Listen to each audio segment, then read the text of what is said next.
Different level, next level అనుకోవచ్చు. Acting పుష్పల మనం ఒక స్మగ్లింగ్ వాళ్ళ వైఫ్ లాగా చేస్తుంది. దీంట్లో ఏంటంటే ఒక మహారాజు వాళ్ళ వైఫ్ ఎలా ఉంటుంది, అతను ఎలా ఏమంటారు మంచి దారిలో నడిపిస్తుంది, ఎలా అతని స్ట్రగుల్స్ లో కూడా సపోర్ట్ చేస్తుంది అనేది దాని కాన్సెప్ట్ మంచిగా యాక్టింగ్ చేసింది. రష్మిక గౌడ్ సపరేట్ గా మనం చెప్పాల్సిన అవసరం లేదు.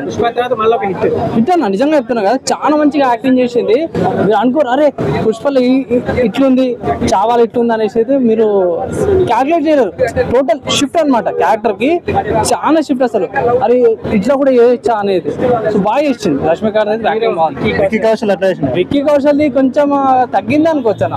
అంటే యాక్షన్ పరంగా ఫైట్ సీన్స్ గోరిల్లా వార్ఫేర్ పరంగా బాగుంది, కానీ ఫీల్ కొంచెం ఫేస్ ఎక్స్ప్రెషన్స్ ఉంటాయి కదా, కొంచెం తగ్గింది అనిపించింది.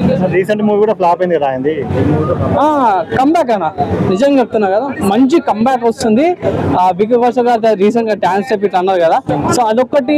ఇంకా కొన్ని సీన్స్, కొన్ని డైలాగ్స్, కొన్ని సీన్స్ అవి చాలా మందికి లైక్ విజయ్ వాళ్ళ కొంచెం అవి వాళ్ళకి నచ్చకపోవచ్చు, కానీ ఓవరాల్ గా చాలా రోజుల తర్వాత అసలు శివాజీ వాళ్ళ కొడుకు గురించి అసలు మూవీసే లేవు మంచివి. అంటే వేరే ఉన్నాయి, లైక్ వేరే మరాఠా ఇండస్ట్రీ నుంచి కూడా మనకు మూవీస్ ఉన్నాయి, కానీ బాలీవుడ్ నుంచి మాత్రం ఇది ఒక మంచి మూవీ అనుకోవచ్చు. మంచిగా తీసారు. ఈ మూవీ రిలీజ్ అవుతుంది ఇప్పుడే, పద్మావతి రీ రిలీజ్ చేస్తారు. ఇయ్యాలి, అది లాస్ట్ వీక్ కదా, సో లాస్ట్ వీక్ చేసారు కదా బ్రో, సో లాస్ట్ వీక్ చేసారు కదా, సో అది మాత్రం ఎక్సలెంట్ ఉంటుంది. అంటే పోయి మా తెలుగు వాళ్ళు కూడా అదే స్ట్రాటజీ యూజ్ చేస్తారు కదా. ఒక మూవీ ఇవాళ రిలీజ్ అవుతుందంటే మన వాళ్ళు దానికి రిలేటెడ్ మూవీ అవుతుందో రిలీజ్ చేస్తారు. ఈవెన్ మన పవన్ కళ్యాణ్ కానీ, ప్రభాస్ కానీ, వేరే వేరే యాక్టర్స్ కి బర్త్డే సందర్భంగా స్పెషల్ డేస్ అనేసి రిలీజ్ చేస్తారు కదా. స్టోరీలోనా మన హిస్టరీ అన్న, మన హిస్టరీ క్రియేటివ్ ఫ్రీడమ్ అని చెప్పేసి కొన్ని చేంజెస్ చేసారు. Main point.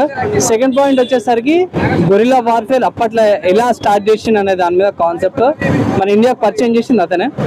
దాని తర్వాత ఈ నైట్ పూట ఫైట్ సీన్స్ ఉంటాయి కదా, మీరు తానాజీ చూసారు కదా, సో అలాంటి నైట్ ఫైట్ సీన్స్ కానీ, ఎలివేషన్ షాట్స్, ఒక వైఫ్ అండ్ హస్బెండ్ ఎలా ఉంటారు, అది ఇవి అన్న ఓవరాల్ చెప్పుకోవాలని బాగుంది. ఎంజాయ్ చేస్తారు. హిట్ మూవీ అన్న, ఫ్యామిలీతో చూడొచ్చు. అట్లే